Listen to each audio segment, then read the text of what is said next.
All right, I think we're good to go. All right, fantastic. Sorry about that. I was still waiting for some kind of special light. So a whole new experience doing everything online. So welcome, everybody. Welcome to the ExtraAF Comedy Show Pride Edition. Ta-da!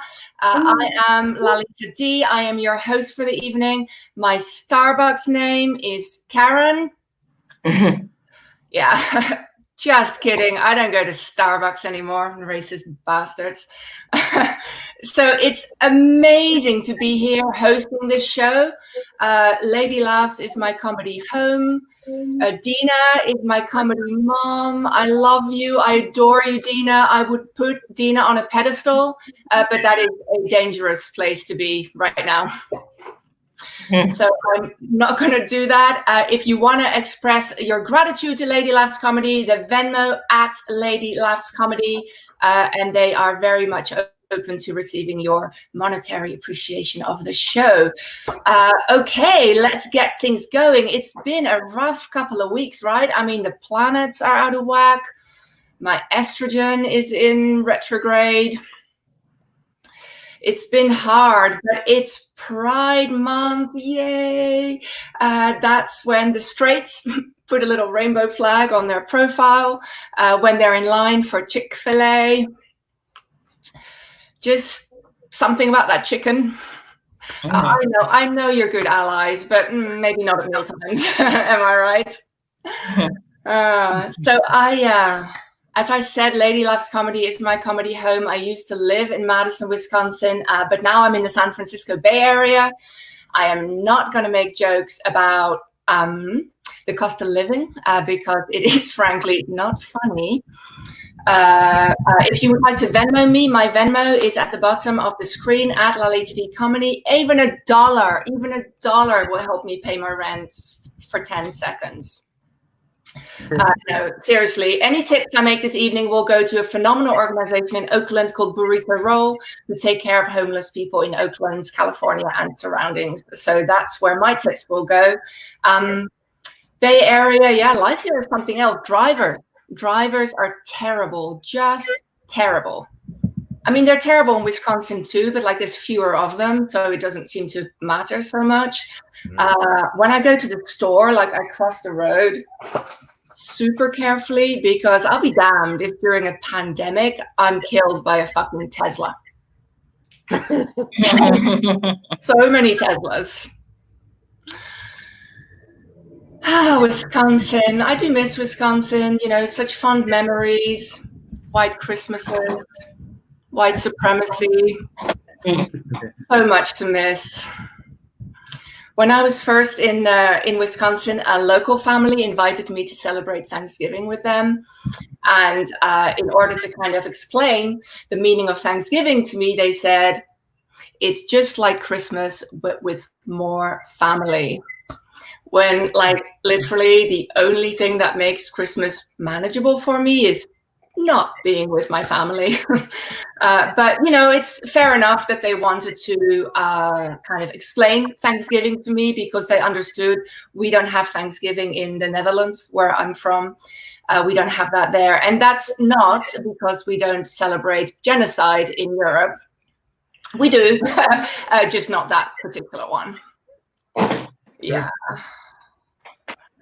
I have a teenage son. My teenage son is just like the United States Supreme Court. He very begrudgingly accepts my right to exist. I love him. He's wonderful. I love him. But I have to admit, sometimes I wonder if any of my 3 miscarriages would have remembered Mother's Day. I think that sometimes. So I grew up speaking Dutch. I did not teach Dutch to my son. And sometimes when people hear that, they can get a little judgy with me. You know, they're like, oh, you didn't want to continue the language lineage. And to those people, I say, have you heard Dutch? Like, have you actually listened to it? You know that sound you make when you like throw up and gag at the same time? You know, like this, like, So that's good morning. We can practice that later. Can you imagine being out in public during COVID-19 and speaking that? Like Becky would call the cops on you. You'd be like, oh, they have a throat disease. Oh, so my son is a typical white American teenager. He has his daily dose of Oreo, attitude, and Ritalin. He was first prescribed Ritalin when he was 6 years old. We've been in the States for around 3 years, and we were living the American dream. I put on 30 pounds, and he got an ADHD diagnosis. It was all we'd come for. It was all we'd come for. But being European, I wasn't entirely on board with, big pharma taking over so early on, and he was so little, and so I filled the prescription, but I didn't give it to him until one day I had a brainwave, and I thought, I'll just take one of these and see what it does. Oh my God, it was amazing. It was amazing. I took one of the Ritalin, and I was able to sit through an hour of my kid talking about his Pokemon cards without fantasizing about something terrible happening to, make it stop. I'm like, wow, this shit works. And then a few months later, I had a check-in with his doctor, and she knew I was reticent. And she said, so what happened? What made you decide to give the medication? And I said, well, I took one. And she was like, you did what? Because that's a controlled substance, right? Like what? Like when they're babies, you put the milk on your wrist to see if the temperature's right. And I took one of my son's pills to see what it would do. Like, in what world does that make me a bad mother? And she goes, in this one, because apparently taking unprescribed amphetamines is a criminal offense. And then a few months later, I had another check-in with her, and she asked how it was going. And I said, everything is great. He's a little subdued, common side effect. But in the evening, when we're in the bath, he tells me about his day. And she says, oh, that's so nice. He's in the bath. He tells you about school. And I'm like, well, I'm in the bath too. Yeah. She's like, you play baths with your 6-year-old son? So I'm like, yeah, we're from Amsterdam. I find that helps sometimes in these situations. It did not. She's like, well, it's very inappropriate, that level of nudity with an opposite sex child. It can be sexually confusing.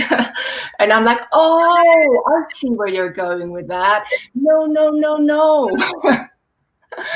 He knows I'm a lesbian, we have nothing to worry about. Yeah, at that point, she might as well give me a shovel, to just keep digging the hole I was already in. Anyway, fuck her, because I recently found out definitively that I am actually a good parent. Yeah, I did. And this is how I know. When the library's closed, I got myself a Kindle. And my kid loves to read. And so he already has a Kindle, he's had it for years. And so when I got mine, his book started popping up. And among all the Japanese manga and anime, there was one actual chapter book, all words, no pictures. It turns out it was what people refer to as erotica. It was basically porn in words. And I was thinking, that boy is really into graphic novels. But when it comes to porn, he likes a narrative, feminist parenting, right? Yes, I'll take the credit for that. All right, people, are we ready to get the show moving right along? We're just reminding you, Venmo for Lady Laughs Comedy, at Lady Laughs Comedy, and they are also donating part of the proceedings to Barista Roll in Oakland. And the next performer I am so excited to tell you about, he is a comedian and storyteller from New Jersey, where she hosts and produces the podcast, All of My Friends Are Animals, and the LGBT comedy show, Queerly Comedic. She also hosts the NYC trans variety show, We Are Trans, and shows all over New Jersey, New York City, and Philadelphia. She has appeared at Cinderblock Comedy Festival, Yarn City Comedy Festival, and the Bechtel Test Fest. She is soon to be your favorite disabled, nerdy, butch, trans woman in comedy. Give it up for Sammy James. Woo! I didn't remember sending the whole bio. Okay. But yes. So anyway, I'm wondering, I already know the answer to this question, but I'm wondering if anyone else has really been struggling with social distancing, because I have, and I don't want to say that it has made me lonely, but there was a fly in the house earlier, and now I really miss it. I was like, no, please come back. Food will go bad. I need to talk to someone. So now you can find a door. But anyway, in this year, I started this year really wanting to get out of my comfort zone and try new things. And, social distancing, talking to flies, both of those qualify new things. But I started this year really on track. I was getting out of my comfort zone, doing a bunch of things I'd never done before. Like one time a friend of mine took me to a BDSM event. And then the following week, I went to my regular D&D event. So I was hanging out with very different types of Dungeon Master. And I have come to the conclusion that what I need is a community that combines the two. Okay? I need D&D SM. Just imagine, if you would. Please follow me on this magical journey. Okay, unfortunately, your party has been captured in the castle. Please roll this D20 to see if Sammy James is going to cane you. Keep in mind, I am a warlock.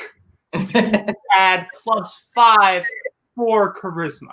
I think you will all agree that is a fair assessment.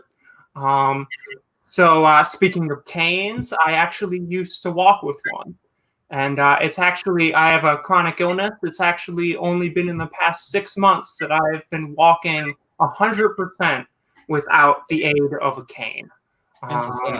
Now, yeah, thank you. And, it's been nice, but it's also been weird. And I'm very self-conscious now because whenever I walk, I'm very aware that I look like I either A, really need to go to the bathroom, probably true, B, like I am going to fall over at any moment, probably true, or C, like I am 2 kids trying to sneak into an R-rated movie, not true. It is why I can't wear a trench coat, though. That joke was so much better when people could tell I was tall without me telling them. I talked about being lonely, but this will surprise you. One thing I've learned during social distancing, during this pandemic, is I don't miss dating. I don't miss any of it. Maybe you're aware of this. Dating as a trans person can be rough sometimes. I remember I had a woman tell me that she would never date a trans person. Now, the only thing about this situation, first off, don't say that anyway, but the thing about this was she said this to me while on a date with me. Surprise! Not what I said. Check. That is what I said. I said, check, please. Actually, what I said was, oh my God, I'm sorry. I just got an emergency text. A friend is in the hospital. No. I'll get an Uber. Oh, you'll pay? Great. I'll call you. I'll call you. I never called you. I don't miss the trans conversation. I don't miss the disabled conversation. And I especially don't miss some of the conversations I had to have that are so much tougher than either of those. Like one time I had to tell a 20-something queer woman that I didn't like Buffy the Vampire Slayer. Ooh, for those of you who are unaware, it is a thing. It's terrifying. I thought she was going to shove a stake through my heart, but luckily, I was able to smooth things over, and I told her, It's okay. They just rebooted the L word. We're going to have plenty to talk about. And, if you are up on things, you can put the timeline of that joke together. So I am in my 30s now, and I have learned that there is a major difference between being over 30 and when I was under 30. And it isn't any of the things that you might think. It isn't getting tired earlier. It isn't being more responsible. No, the biggest difference is that sneezing is dangerous now. Now, I wrote this joke before it took on a whole new meaning. What I am talking about is that in the past couple months, I have hurt my back, hit my head, and I still don't understand the logistics of this one, but pulled a pectoral muscle all while sneezing. And I want to know, why wasn't I warned? Why isn't this something that we are preparing all youth for? Okay, it should be have safe sex, save money for the future, enjoy sneezing while you can. Okay, I would have liked to have known. I would have liked to have been warned. So I am also apparently at this age where my body has started telling me that she wants a baby. Ooh. Now this is a complex conversation for anyone to have, but there are unique aspects for queer and trans people, further complicated by the fact that I'm a trans woman, so I've had to sit my body down many times and just explain some things. I'm like, hey, body, I just want to make sure you understand. You do know we're currently single, right? Okay, we don't have any money. Okay, big one. We don't have a uterus. Yeah? Okay, so what's your game plan? What do you think we can do about this? And my body will look up at me with our big eyes and will say, I don't know. Can we steal one? So I need to shut that down immediately. I'm like, body, no, we're not going to do that. Our community does not need that scandal. So my body is not talking to me. And I don't have children, but maybe, as evidenced by that joke, I do feel like I am my own body's single parent sometimes. It's a lot of the same conversations. Just, body, you need to go to the bathroom. I told you to do this before we left the house. Body, go sleep. Body, you can't have a cookie. Body, we aren't stealing a baby. Okay, that one is just me. That one is just me.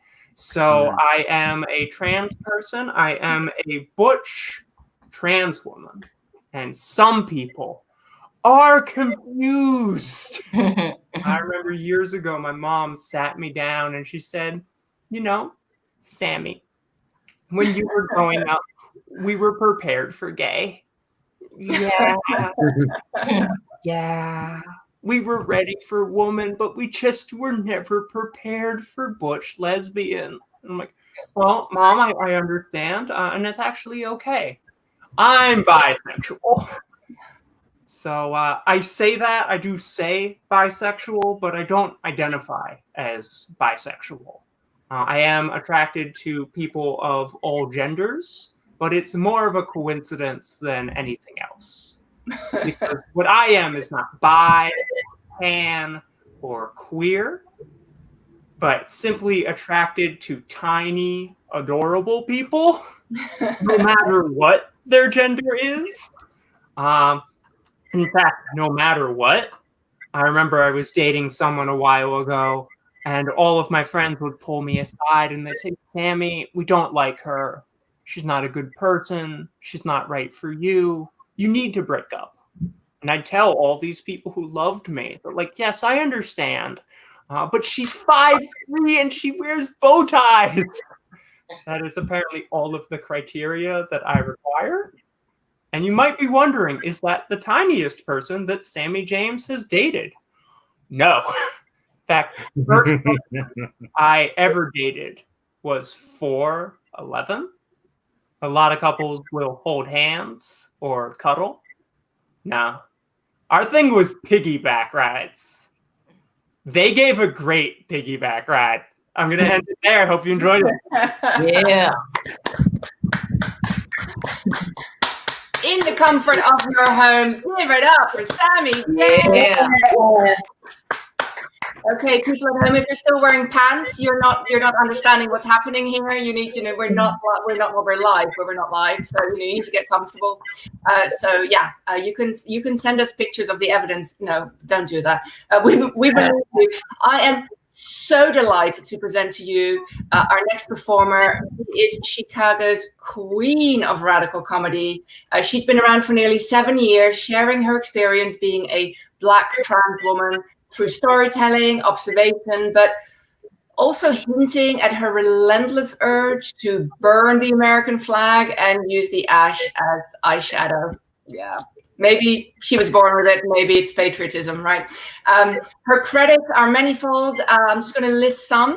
NW Black Comedy Festival, Charm City Comedy Festival, Pride Fest, of course, International Lady Laughs Comedy Festival, and Madison Comedy Week. She is not like other comedians, nor does she want to be.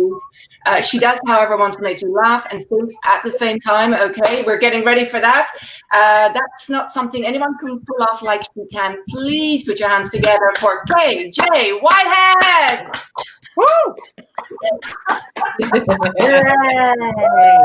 Howdy, wow, my time is now. That's my information right there. Oh, wait, fingers. Okay, there it is. Yeah, everything's reversed when on camera. Hi, my name is KJ Whitehead, and it's so great to see you all. Of course, thank you, Sammy, even bringing up the whole thing with disabilities, and for me, I deal with mental illness, and I was diagnosed with post-traumatic stress disorder this past year. That roughly means that I'm a lot more attractive in Hollywood for some reason. But now I came from a very Christian family too, so the idea of someone watching me when I can't see them doesn't sit well with me when it comes to God. So just so everyone knows that about me, Christian family, my mother's a pastor, my father's a dick. That's all you need to know about my family. But overall, it's Pride Edition, Happy Pride and stuff. And I remember that it's been 10 years since the first time I went to Pride. It's been exactly 10 years. I'm 28 now, so I was 18 the first time I went, and I was a baby, and that was now I still used he/him pronouns back then. But I remember I went that first year. I met a drag queen who her eyelashes were so thick that when she winked at me, my hat flew off. It was amazing. I'd never seen anything like that in my life. A lot of things been going on, the pandemic, most definitely. And before the pandemic, here's the thing you should know about me. I love Marvel. I love DC Comics. I love superhero stuff. And before the pandemic, I actually got a chance to see the Joker movie. Now, I have with Joaquin Phoenix, and I have my opinions about the Joker movie, but what it boils down to is that I've seen the future of white male comedians, and it's not good. No, I think Second City should get that message. It's definitely not good. Mm-hmm. No, lots of people get hurt. Robert De Niro as well. That's not a spoiler, by the way, I assure you. The thing you should know about me is that I like clowns, Joker included. I just like, and it's not something creepy that goes along with it, but it's just from an early age, I thought clowns were funny and silly. So that's Stephen King's It. Because it is actually not a killer clown. It is an alien life form that takes the form of what you're most afraid of. So in the story of Stephen King's It just so happens to be the Pennywise, the murderous dancing clown. But I've had nightmares where it would show up late at night in my apartment, and it would reveal itself to me as a Chicago police officer. Yeah, I'm very, very petrified of the police. Mhm. I did say that my father's a dick, and there's a good reason for that. He too was also a Chicago police officer. Oh. But don't worry, there's still racism on the police force. They tried to kill him too. Anyway, I understood that there are things that go into being a police officer. Different things around there, like there's integrity, discipline, video editing skills. These are things that cops have to be cops. So as you can well imagine, I've been out.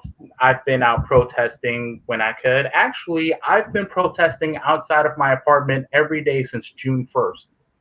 Wow. So, today's the 25th. Yeah, this was the 25th day straight that I did it, and I got lots of reactions.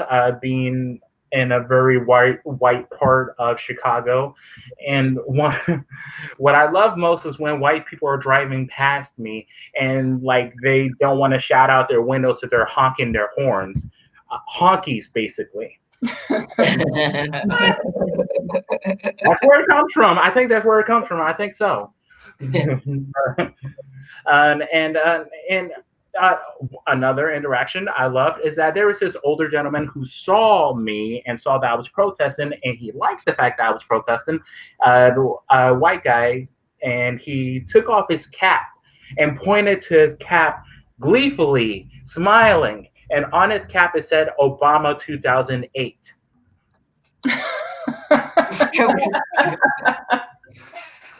And I thought, you know what? Maybe I should try this out. Every time I walk past a white person, I want to have a baseball cap, take it off, and it's going to have the Friends logo on it. Like, here, I'm helping. You see this? You see this?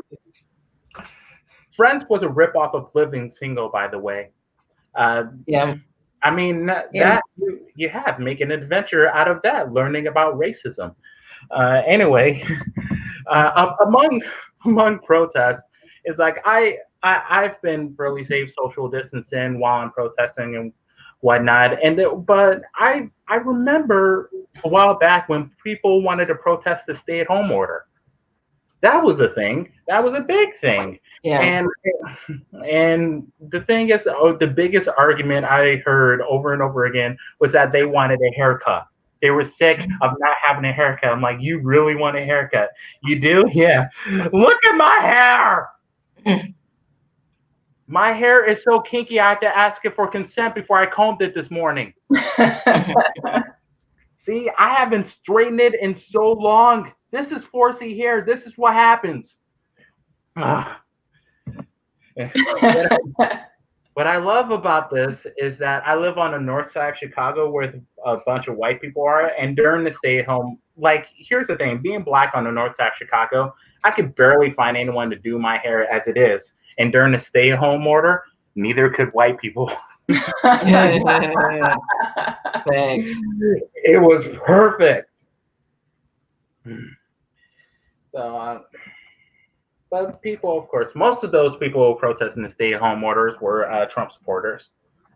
And I'm just gonna say this now. When it comes down to it, like if you're a Democrat, of course, like, cool, I'll work with you. We have problems, but we need to work them out. If you are a Republican, fuck you very much, but I will still work with you and talk to you. If you're a Trump supporter, you're an entirely different monster, I feel. Like, some of them come up to me and try to be nice to me and be like, you know what, stop all the protesting and the marching and whatnot. Be peaceful with us, shake our hands. And personally, I can't shake your hand if it's all the way up here. That's where I draw the line. Right. And most of them being cis guys who are making fun of me as well, who's just trying to come up to me and be nice to me and say that Trump's a good person. I love making fun of cis guys so much because here's the thing. If sexuality was a choice, case in point, if sexuality was a choice, there would be no straight women. Men would be over. But I gotta say I love making fun of cis men and just laughing at them. And I found an article online of some of the worst horror stories of cis men going on with cis women. So if there's any cis men out there watching, if you're wondering why women still don't trust your ass, there's at least one article on that. I'm sure there's more, but there's at least one. Here are my 3 favorite stories from that article.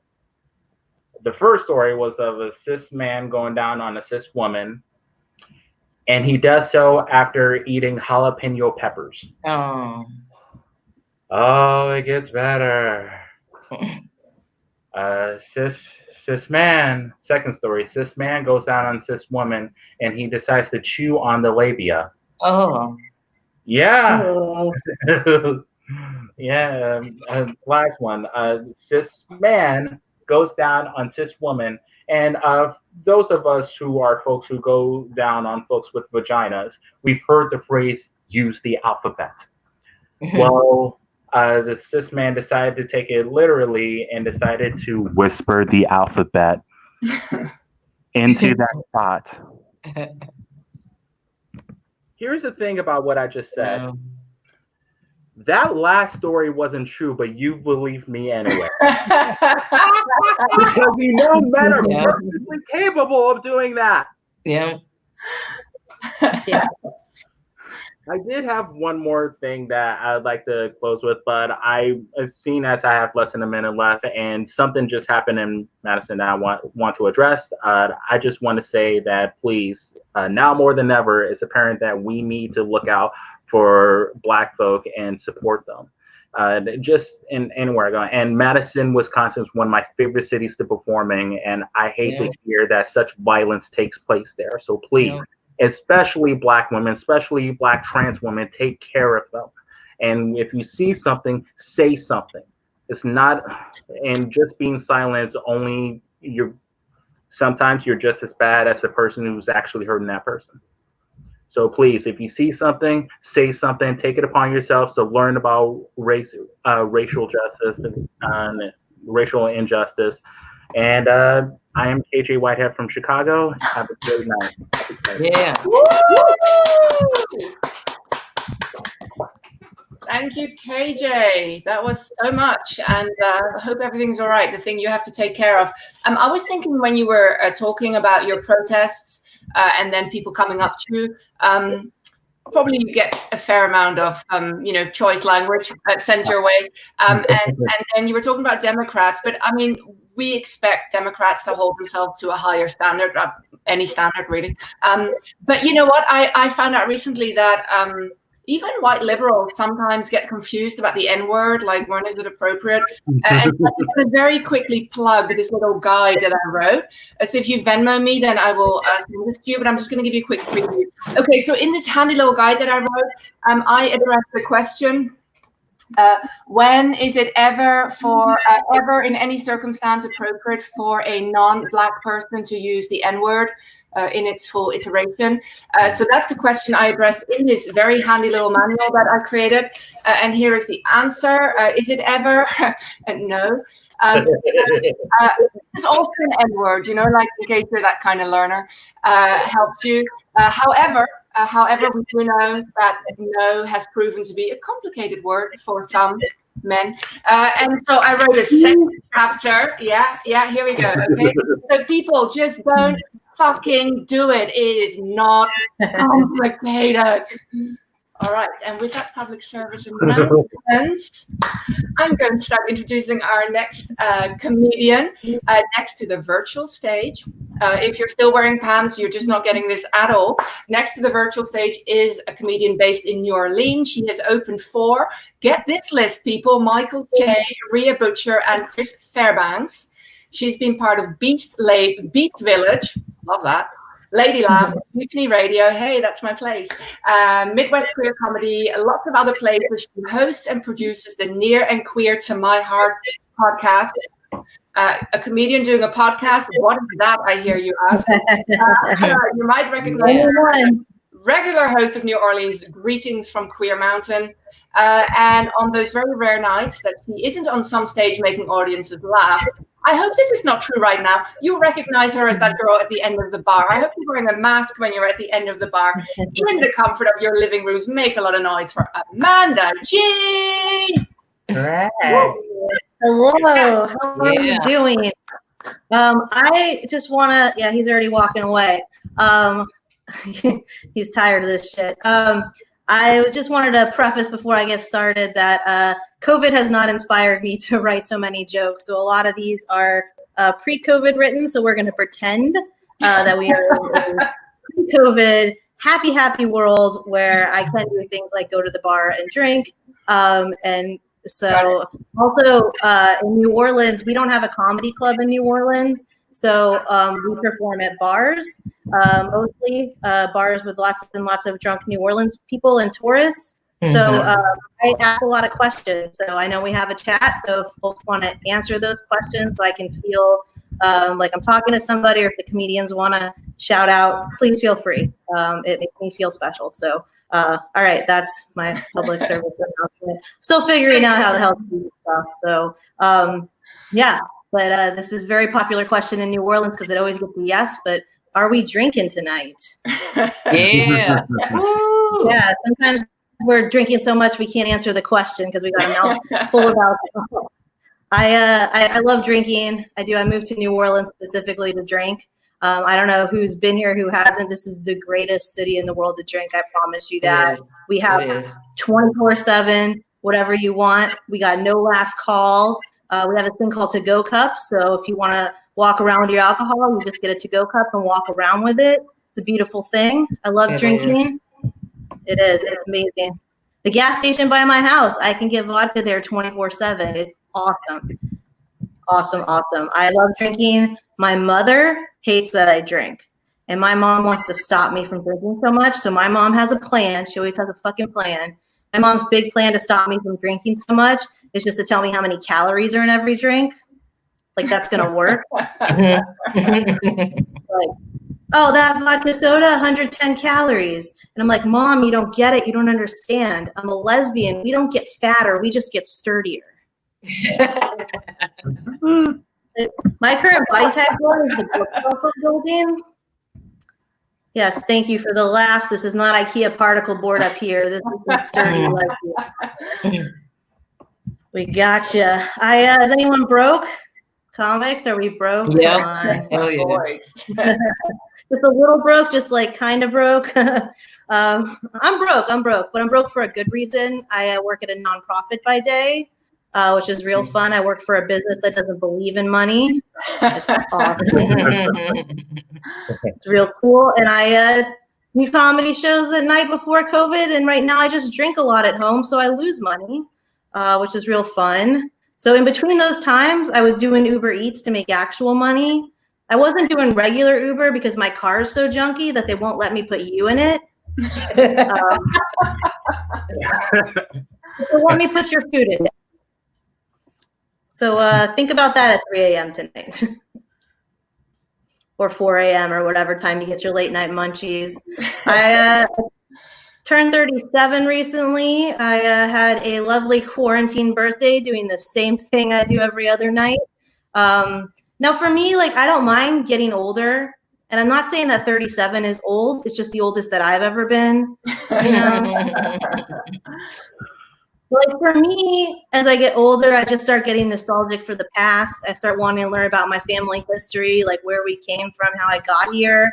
And then lately I've been seeing all these Ancestry DNA commercials. And have we seen the one with the white lady and all the pottery? Have we seen this one? It's this white lady, and she's like, I took my Ancestry DNA test, and I found out I'm 25% Native American, and I can't stop doing pottery. Oh, I fucking hate it. Have you seen the pottery? Because it's fucking terrible. It is the worst pottery you've ever seen. I'm like, did you not watch Ghost like every other white lady? Like, even the ghost is better pottery. And that ghost isn't even trying to do pottery. That ghost is trying to get laid one last time before he crosses over. Now, when I tell that joke in real life, on 3 separate occasions when I've gotten to that part, I've had a white dude sitting in the front, like a little over here, and I get to that part, and the white guy says out loud, truth. Every white guy's dream to come back from the dead to get laid one last time. Even if it means doing pottery. They'll do that shit while they're alive. I don't want to know what they'll do when they're dead. But I fucking hate this lady. And if you've seen it, I hate her pottery so much. But these commercials, Ancestry DNA, they're good. They get you, you know? They're sappy. Like, she took a test and she found out something beautiful about herself. Like, she found her pottery. So I did it. I paid the $100. I took the Ancestry DNA test. The only thing I found out was the answer to the question, how Jewish are you? 93%. My mom's like, why wasn't it 100? And then she just blamed my dad. Business as usual. Business as usual. Let's see. I used to, when I come out on stage, the first thing I do is come out to everybody. Just like, I'm here, I'm queer, yes I am. Then I got lazy and I got this haircut to save myself on time. Oh, I'm so thankful to tell this haircut joke again. I missed it so much. During quarantine, my hair grew out, and I was just like, what is a lesbian comic without a haircut joke? Who am I? Oh, it was bad for a minute. I like this haircut. This is the good lesbian haircut. It's the dyke do. This is the perfect haircut for eating pussy. It is. It is, though. Is it too early to say pussy? I don't know. It's I'm never saying too it. early.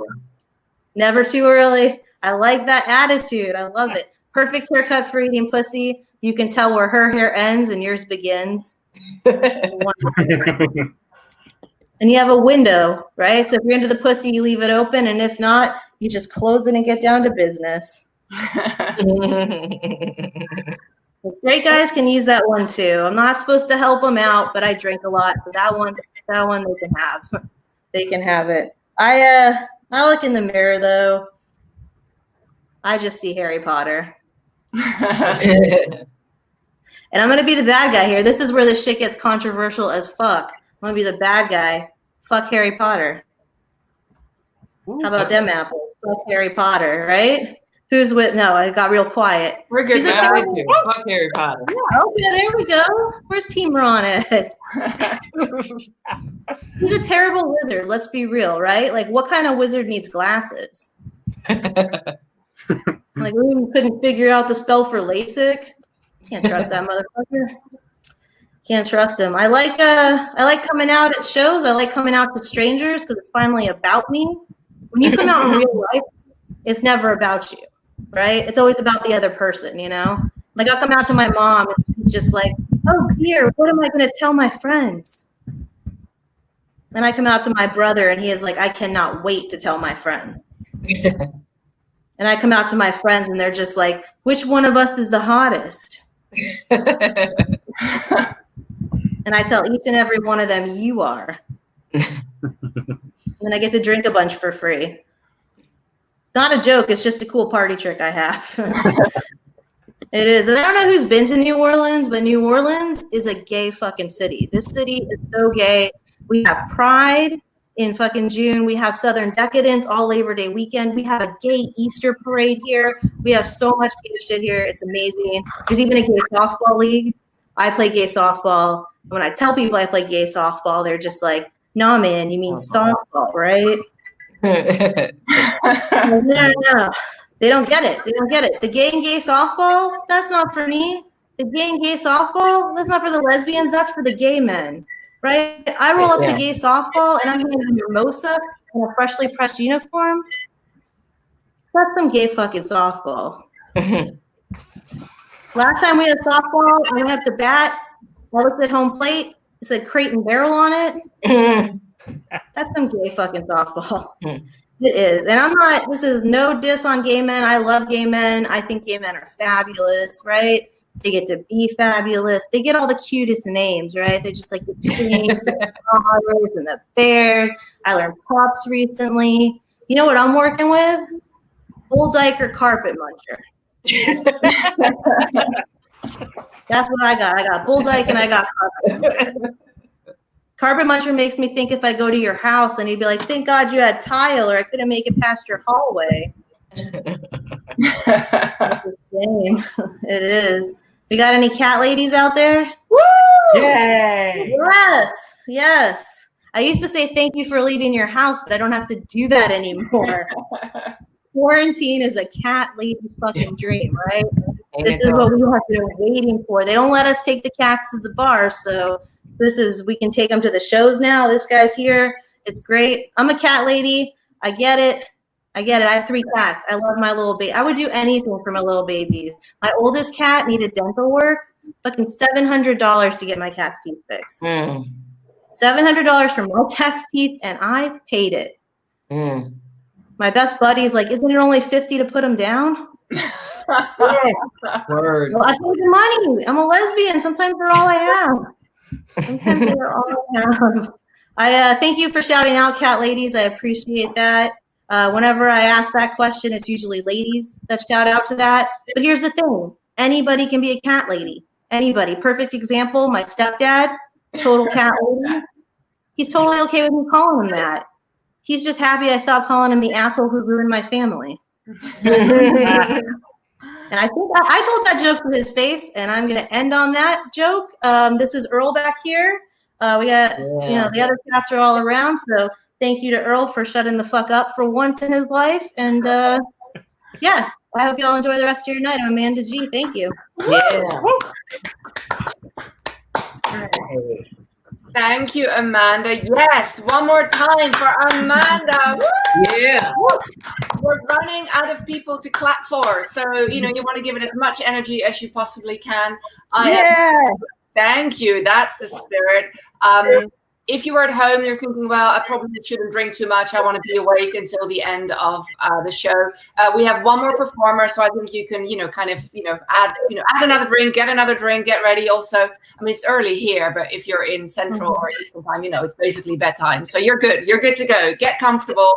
I am just thrilled to present our final comedian to you, the headliner of the 2020 ExtraAF Pride Edition Comedy Hour.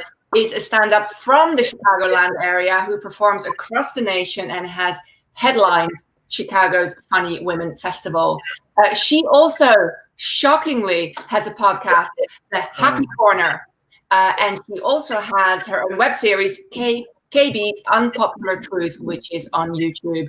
Please give it up for our headliner of the night, KB Mariam.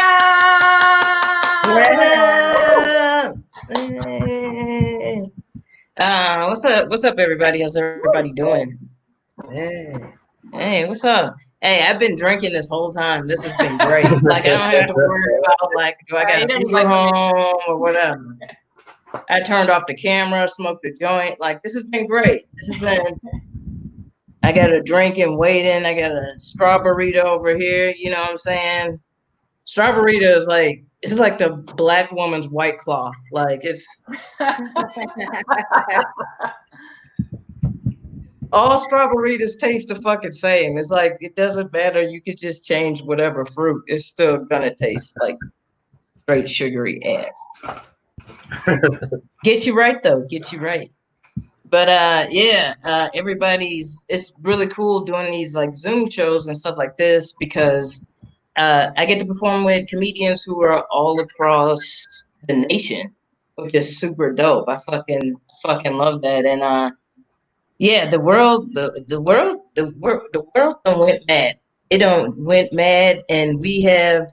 I don't know if y'all follow politics, but we have 2 idiots that we got to choose between, and it's fuck.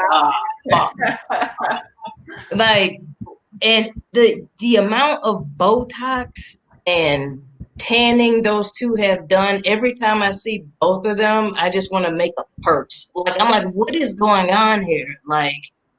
Oh my goodness, man. I got into an argument with one of my friends. We were talking about politics, and it was like, oh, I hate politicians. All they do is lie. All politicians do is lie. And I was like, yeah, they lie. They're trying to get a fucking job. Go back and look at your resume. You've lied on your resume. You know what I'm saying? I don't know. You don't type 90 words per minute. You know what I'm saying? You're not proficient in Microsoft Excel. It just sounds good on the resume. You get the job and you got to use Excel and shit, and you're pulling up YouTube tutorials trying to figure it out. And like my unemployment, and I got to figure this shit out by 3 o'clock, man. Got to figure it out. It's just super wild. Yeah, the whole political landscape is crazy. So I just been smoking a lot of weed and doing a lot of activism. Have you guys been reading stuff and stuff like that? Oh yeah. Yeah. Yeah, that's what's up. I don't know if people are like, I don't want the book White Fragility to turn into the new The Wire. Like, I don't want white people constantly asking me, did you read White Fragility? Like, I feel like the book White Fragility is about to be the new The Wire for white people. Like I don't know who Omar is. I'm sorry. I haven't watched it. I haven't sat down and seen that. You know what I'm saying? It's not my thing. It's Pride. So happy Pride, everybody. Make sure y'all turning up, drinking, or whatever y'all doing. I don't know. Rub your genitalia, whatever you need to do, man. But yeah, it was interesting, like thinking about like coming out to my mom or whatever, because I thought I had like left, like breadcrumbs, like, like I played basketball and I played softball and I played rugby and I still had to come out to her. And I was like, I left you breadcrumbs, a lesbian, but you detoured to tomboy somehow. Like, I'm like, you see, I don't like wearing a dress and shit. I don't know what's going on here, but all right, malfunction. My friend, she's getting a divorce. Her and her wife are getting a divorce, and they have 2 kids, and they were complaining about like all of the shit that they were going through. And my friend was like, yeah, man, like we had 2 kids, and we're still paying for that. I'm like, what do you mean? And she's like, yeah, we had to do in vitro fertilization. And I was like, oh shit. And she was like, yeah. And it was like, for each session, it was $10,000 a pop. And I was like, okay. And she was like, so for our first child, it was 5 sessions. I was like, damn, so that's $50,000. And she was like, yeah, for our second kid, it was 3 sessions. And I was like, damn, I was like, $80,000 for sperm. For fucking I was like, fam, I could have bought one of my homeboys a bottle of Hennessy and handled that for you. Like, that's all you really we just needed a weekend to figure this out. You did not have to go through such measures. Oh man. Just out there wilding. I actually was interesting is I used to be a high school English teacher. That's what I did by day. I used to teach kids. Now I don't woo. I smoked weed every single day because you have to with these kids out here today. And I just ran into all types of crazy shit when I was teaching. Like one day was like the first day of school, and I was taking attendance, and I was letting kids sit wherever they want or whatever. And I got to the name Lakeisha Johnson, and I immediately turned to like a group of Black girls like sitting off to the side, like right here. But then, I heard someone say here, and I looked over, and it was a blonde-haired, blue-eyed white girl named Lakeisha Johnson. And I was like, wow, your parents really fucked up all your white privilege, huh? Like, good luck getting an interview, Kiki. I don't know what's going to happen with that. Like, that's a doozy. Taught her how to make some really good cornbread, though. But no, I ran into a lot of crazy stuff. I had one student, he was like, hey, Miss Marion, can I talk to you about some real shit? And I was like, yeah, Kendall, I'd appreciate it if you didn't curse, though. And he was like, yeah, like, I got busted for weed. And I was like, okay. And he was like, but like the typical protocol is like they call your parents, you get suspended, you get arrested. I was like, okay. He's like, none of that happened. He's like, the dean just put the weed back in his drawer. And I was like, did he call your parents or did you get suspended? And he was like, no, nothing. And I was like, well, Kendall, that's a fucking win-win. He's like, how's that a win-win? And I was like, you know, you didn't get in trouble for weed, and now I know I need to speak to you about some weed after school. You know what I'm saying? Like, that's what's happening. You know, you need that for your extra credit, Kendall. I just, you know, you're falling behind. You're 19 in the freshman class. No. No, I think that there's a lot of stuff that's, you know, going on racially that, like, I've always dealt with. Like, I taught in a predominantly white area. And for me, like, you know, I like my racism overt. You know, I like it out in the open. I like to know that you are a racist. Like, for instance, I was watching this documentary, right? And there was this woman and she was interviewing this guy, and she asked, are you going to vote for Barack Obama? And he was like, hell no. And they were like, why? He was like, because he's a nigger. And I was like, thank you, sir. I know exactly where you stand. I know exactly what you feel. You didn't put on that hood or nothing. You stood behind it. But every day where I worked, I bumped into, like, you know, covert racism, like shit underneath, like little shit. Like, I'd walk into the office and I'd be like, good morning. And I'd get back, hey, girlfriend.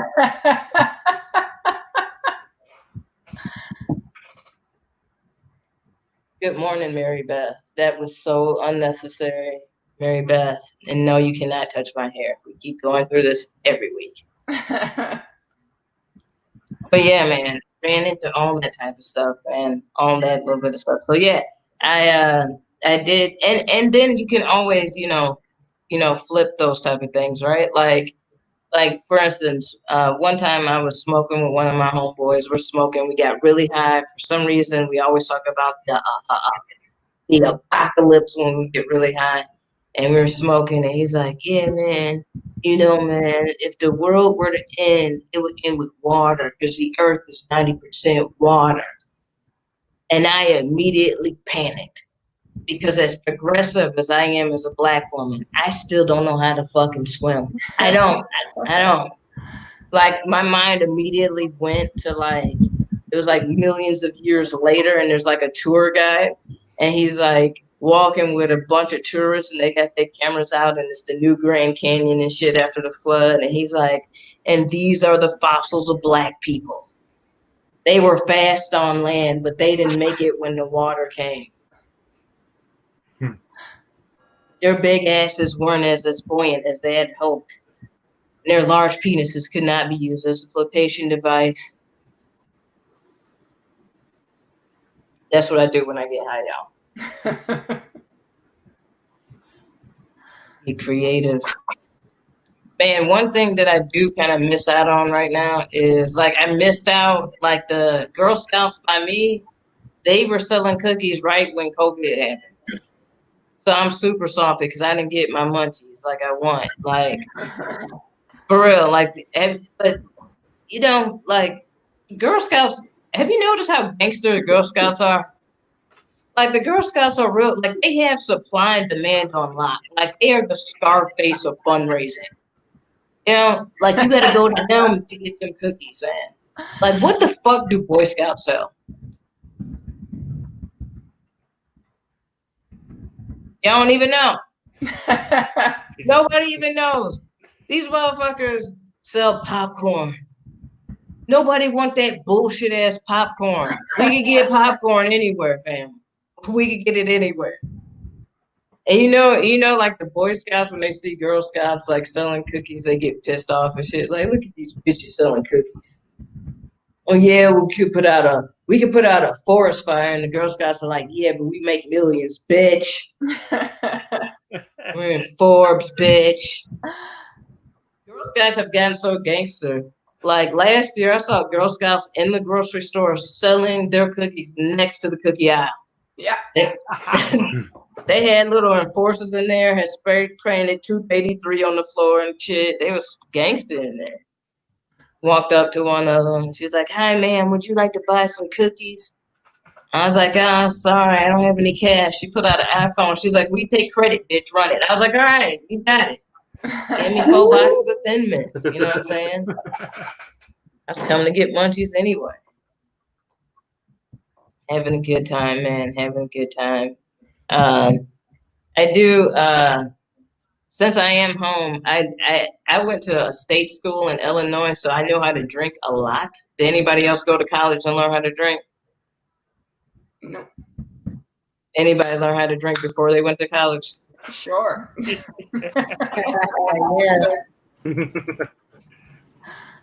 Nah, because what happened was I ended up drinking with a lot of white boys, and that's a mistake. Because white boys drink like they're trying to level up in a video game. Like it is a very fast process of them drinking and getting drunk and drawing dicks on each other's faces for some reason. I don't know. Have you ever noticed that like drunk white dudes are fascinated with each other's dicks? Like they want to tap each other in the dick. They want to grab. I'm like, what is with this? What's going on? Do we need to have a conversation? We're accepting here. Pride Month. You don't have to do this aggressive behavior. We accept you. We accept you. I think that where do I want to go next? I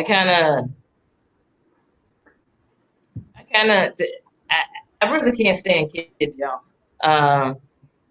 And I'm tired of people trying to make kids seem, amazing.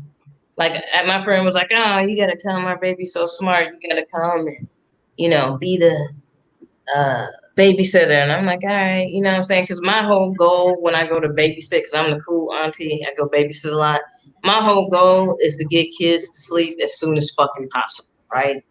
You know what I'm saying? Like, I don't care if the sun is shining, kids are riding their bikes, ice cream truck is rolling past, kids are doing their thing outside. I got them at the dinner table in their pajamas, 4:30 p.m. eating dinner. About to go to bed. I'm over in the corner stirring Benadryl into the apple juice and shit. Like a little Jim Jones. I'm like, here, drink it. I got shit to do. I'm really about to end it on that fucked up ass joke. Hey, everybody, thank you guys so much. And so, celebrate, but also, in our celebration, let's make sure we support causes and support one another and find love in all this fucked upness because they don't want us to. And thank you so much. And thank you, Katie Marion. Yay. All right, people, can we have another huge round of applause for all our comedians, Sammy James. Put your hands together. KJ Whitehead. Amanda G.